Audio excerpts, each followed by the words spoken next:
Once you've got your video to import to layers, using the small ticks at the bottom of the timeline, choose the essential action that you want to save.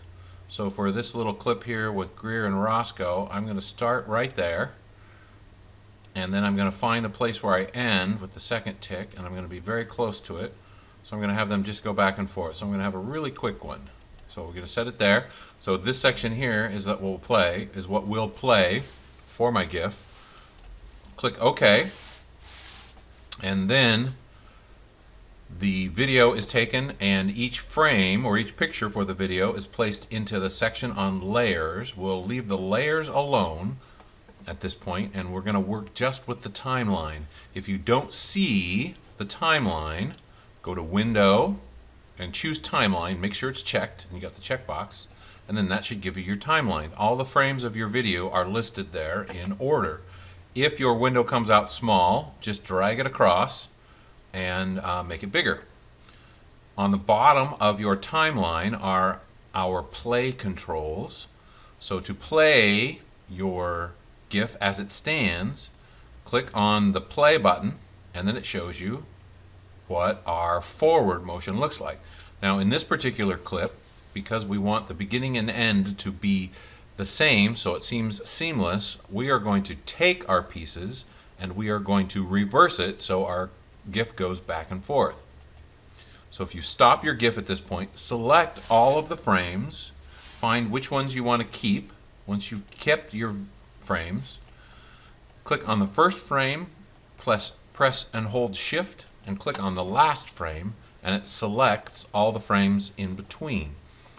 With all of my frames selected, I'm going to duplicate them. So down in the lower right, again, click on the duplicate.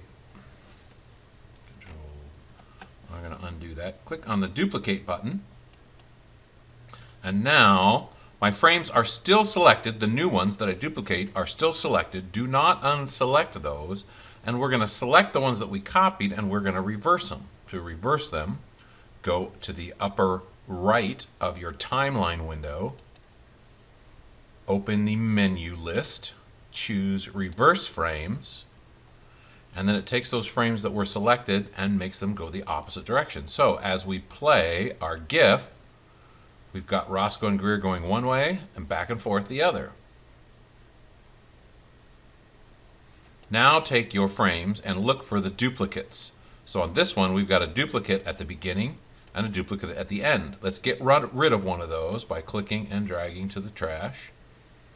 Now we're going to make our beginning and end a little smoother.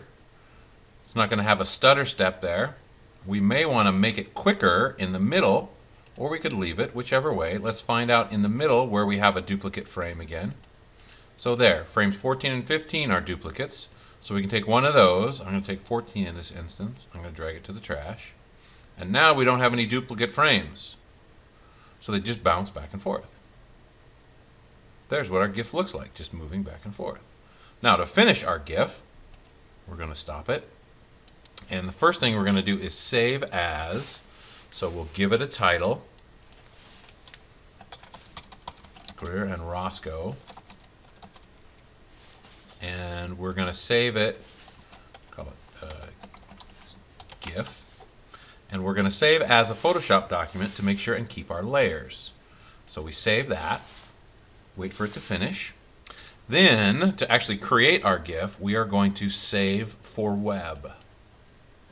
Clicking Save for Web, and we're going to open our video. Right now, we need to check two things. For uploading to Focus, we want to check our size. Right now, our size is pretty good, right under GIF on the left.